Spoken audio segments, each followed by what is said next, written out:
നമസ്കാരം മലയാളി വാർത്തയിലേക്ക് സ്വാഗതം. മ്യാൻമാറിലെ അതിശക്തമായ ഭൂകമ്പത്തിൽ 3000-ലധികം പേർക്കാണ് ജീവൻ നഷ്ടമായത്. മാർച്ച് 29-നാണ് 7.7 തീവ്രത രേഖപ്പെടുത്തിയ ഭൂചലനം ഉണ്ടാകുന്നത്. മ്യാൻമാറിലെ രണ്ടാമത്തെ വലിയ നഗരമായ മാൻഡലയ്ക്ക് സമീപമായിരുന്നു ഈ പ്രഭവ കേന്ദ്രം ഉണ്ടായത്. അതിനാൽ തന്നെ ഏറ്റവും കൂടുതൽ നാശനഷ്ടങ്ങൾ ഉണ്ടായതും ഈ മാൻഡലയിൽ തന്നെയാണ്. പ്രകമ്പനത്തിന്റെ ഫലമായി ഇവിടെ വലിയ വിള്ളൽ കണ്ടെത്തിയിരിക്കുകയാണ്. ഇപ്പോൾ 500 കിലോമീറ്റർ വരെ വ്യാപിച്ചു കിടക്കുന്നുവെന്നാണ് റിപ്പോർട്ടുകൾ പറയുന്നത്. ഭൗമ ഉപരിതലത്തിലെ വിള്ളൽ വ്യക്തമാക്കുന്ന ഉപഗ്രഹ ചിത്രങ്ങൾ പുറത്തു വന്നിട്ടുമുണ്ട്. കിഴക്ക് പടിഞ്ഞാറ് വടക്ക് തെക്ക് ദിശകളിലായി വലിയ തോതിൽ സ്ഥാനചലനങ്ങൾ ഉണ്ടായി.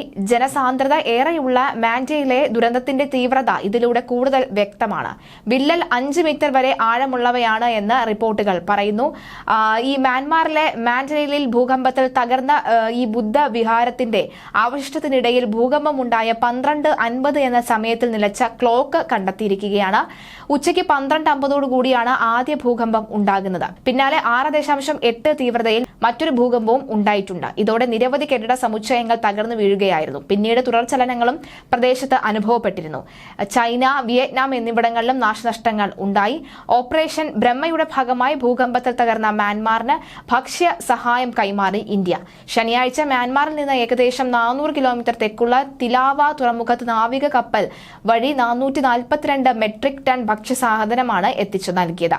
മാർച്ച് 29-ന് മ്യാൻമാറിലുണ്ടായ ഭൂകമ്പത്തിൽ തീവ്രത വലിയ രീതിയിൽ തന്നെയാണ് അനുഭവപ്പെട്ടത്. 3100-ലധികം പേരാണ് ദുരിതത്തിൽ മരിച്ചത്. വിനാശകരമായ ഭൂകമ്പത്തെ തുടർന്ന് സെർച്ച് ആൻഡ് റെസ്ക്യൂ, മാനുഷിക സഹായം, ദുരന്ത നിവാരണം, വൈദ്യസഹായം എന്നിവ ഉൾപ്പെടെ ആവശ്യമായ പിന്തുണ നൽകുന്നതിനിടെയായി ഇന്ത്യ ആരംഭിച്ച ദൌത്യമാണ് ഓപ്പറേഷൻ ബ്രഹ്മ.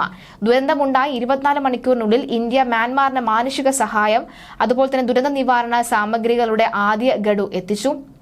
442 മെട്രിക് ടൺ ഭക്ഷ്യസഹായത്തിൽ 405 മെട്രിക് ടൺ അരി, 30 മെട്രിക് ടൺ പാചക എണ്ണ, 5 metric tonne biscuit, 2 metric tonne instant noodles എന്നിവ ഉൾപ്പെടുന്നു.